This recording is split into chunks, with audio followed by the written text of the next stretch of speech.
ناظرین، آج میں آپ کو امریکہ کے بارے میں کچھ حقائق بتانا چاہتا ہوں جن کو جان کر آپ بھی دنگ رہ جائیں گے۔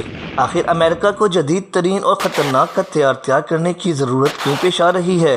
کیا امریکہ دنیا کو نئی عالمی جنگ کی طرف دھکیل رہا ہے یا دنیا کی معیشت پر قبضہ کرنا چاہتا ہے اور اپنے مقاصد کس حد تک پورے کر سکا ہے؟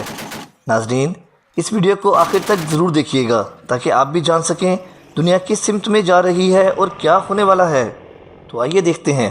جیسے جیسے جدید ٹیکنالوجی کا استعمال ہماری روزمرہ معمولاتی زندگی میں بڑھ رہا ہے، ویسے ہی دور جدید میں جنگی ساز و سامان بھی خطرناک حد تک تباہ کن شکل اختیار کر گیا ہے۔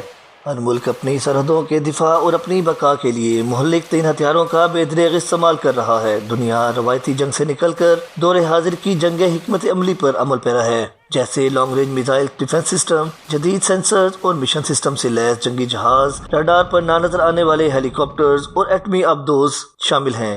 اور سب سے زیادہ خطرناک ایٹم بم کا وجود ہے، جس کو میزائل کے علاوہ جنگی جہازوں سے بھی بآسانی فائر کیا جا سکتا ہے۔ ان سب ہتھیاروں کے کامیاب ٹیسٹ کیے جا چکے ہیں اور یہ دنیا کے ایک کونے سے دوسرے کونے تک تباہی مچا سکتے ہیں۔ یہ ہر شے کو صفحہ ہستی سے ایسے ختم کر دیتے ہیں جیسے کبھی اس کا وجود تھا ہی نہیں۔ اور اب اگر دو ممالک کے درمیان جنگ چھڑتی ہے تو اس کے اثرات صرف ان ممالک تک محدود نہیں رہیں گے، بلکہ ایک بر اعظم سے دوسرے بر اعظم تک اثر انداز ہوں گے اور جنگ عالمی جنگ کی شکل اختیار کر جائے گی جسے رکنا ناممکن ہوگا۔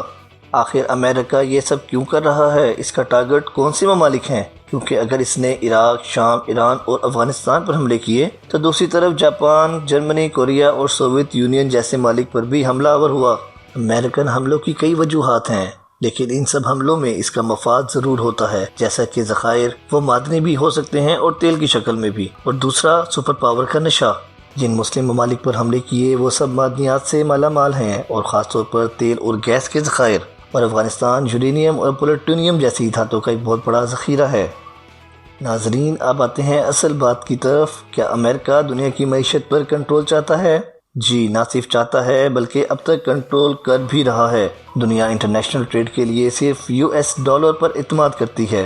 بلینز آف ڈالر ہر روز تجارت میں استعمال ہوتے ہیں، جس سے نہ صرف امریکہ کی معیشت انتہائی مضبوط ہے بلکہ روز بروز مضبوط تر ہو رہی ہے۔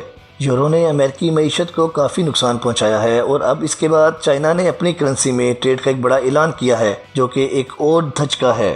چائنا امریکہ کی ترقی اور بادشاہت میں سوویت یونین کے بعد سب سے بڑی رکاوٹ ہے، لیکن یہ چائنا کو چھیڑنے کا کبھی متحمل نہیں ہو سکتا۔ امریکہ کی معیشت کا بڑا حصہ جنگی ہتھیاروں کی فروخت ہے اور مسلم ممالک اس کے بڑے خریدار ہیں، اور اگر دنیا میں امن ہو اور جنگ کا ماحول ختم ہو جائے تو امریکہ کی معیشت کو کون سنبھالے گا؟ امید ہے اب آپ کو تمام مقاصد کافی حد تک سمجھ آ گئے ہوں گے۔ مزید ویڈیوز کے لیے چینل کو لائک اور سبسکرائب کرنا ہرگز مت بھولیے گا۔ اللہ حافظ۔